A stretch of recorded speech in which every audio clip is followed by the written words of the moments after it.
Hello, my name is Chris Flannery, and today I'll be discussing burning out in an MMORPG.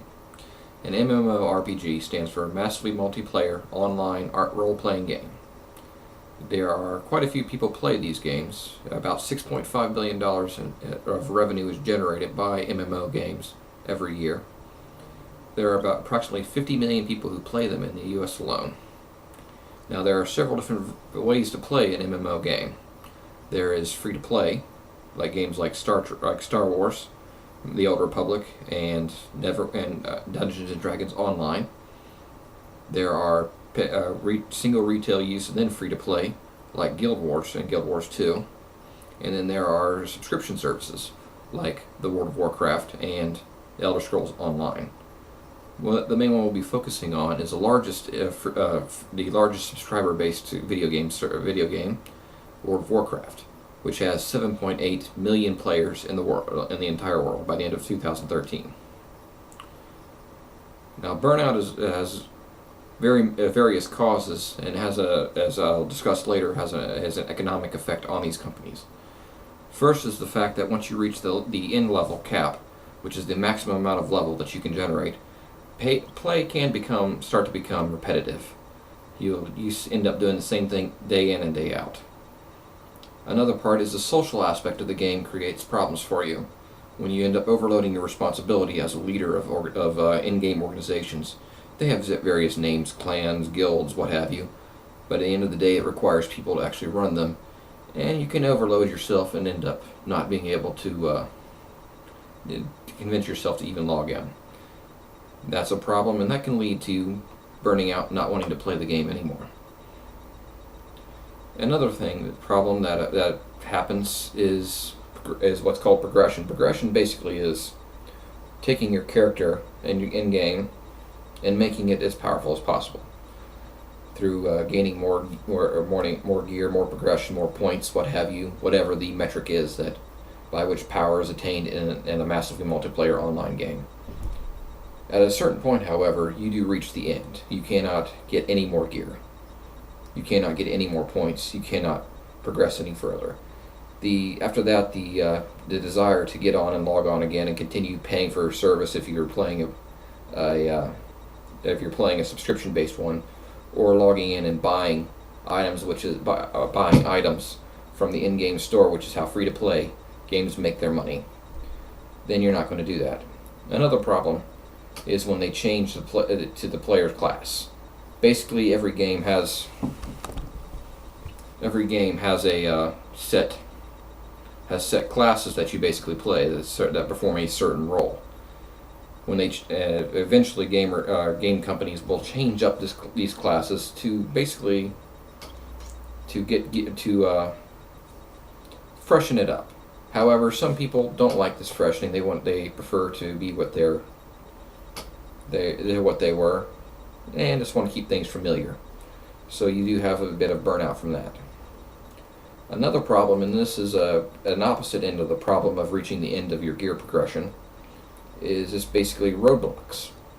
At a certain point, all these games are a social construct, and it requires a bit of social coordination, or coordination to complete the end game content, which is the content you do when you reach the end level. And at a certain point, there are bosses that cannot be beaten. Included in the PowerPoint is a video of the end game boss in World of Warcraft and the Siege of Orgrimmar raid, which is the final player versus environment content that you have to face. You see there's quite a bit of coordination involved in that, and then sometimes the group that you're in isn't quite able to do that. This can lead you to just basically burning out as well, not wanting to play the game anymore because you can't reach that final hump. And then there is the social aspect of the game. The fact is that a massively multiplayer online game requires you to be sociable with many types of people. You know, there are different people. There are younger kids who play, adults, people with families, people without families, and you're being pushed into a social organization that requires you to a certain degree a finesse to deal with, and at a certain time you just can't deal with it. This leads to conflict and just basically not wanting to deal with people. Those are some of the causes of what causes people to burn out. Now, the effect on the industry is can be pretty widespread. First of all, to attract a new customer, a video game company that makes an MMO will require anywhere from $1 to $6 to attract a new player. So for every one player you lose, that's $1 to $6 that it costs in advertising and other incentives to get someone to play, whether it be a new player or to get someone to return. And another problem that it causes is that churn, basically, the losing people from the game, causes people in a social. Again, this is a social setting. So if your friends stop playing, then you might end up stop playing. So losing one player or 3 or 4 players may cause you to lose additional players as well, just because if your friends aren't playing in a massively multiplayer online game, then why are you still playing? Now, to put this in real dollars to give you an understanding of how much it costs, the World of Warcraft, which is again the largest subscription-based MMO in the world, lost in 2003 at one point lost 1.3 million players. Of that 1.3 million players, they were paying approximately $15 a month to play that game. So basically, the revenue lost by Blizzard Entertainment, which is the company that makes World of Warcraft, lost approximately $20 million a month in revenue to basically people not playing, deciding that this isn't the game for them anymore. Now, is there ways that this can be overcome? Probably the best way to overcome burnout in an MMO is with new content. Now, using World of Warcraft because it is the largest game out there as an example of how to prevent burnout. In their last expansion, which was the Mist of Pandaria, they created content that moved rapidly. You weren't going months without doing the same content over and over again. They were creating new content quickly and rapidly, so then you wouldn't reach that point of having repetitive gameplay. Other things you can do in preventing overload of responsibility is a good example of a change that they're making in the upcoming expansion, where they are basically making in-game content easier to organize by not requiring set amount of groups of people to complete it. Basically, that helps you out with that problem.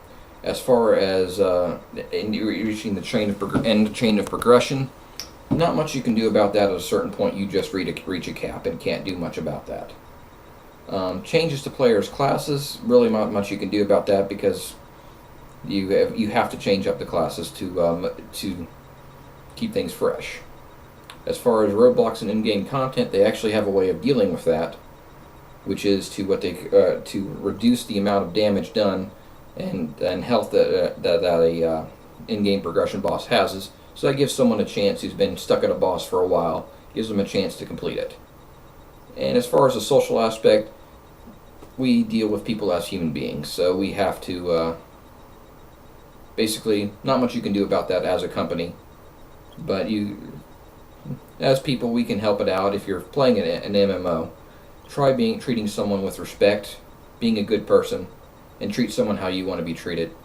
Because at the end of the day, we all want to be treated well and we want to have fun, because that's why people play the game. Thank you and have a good night.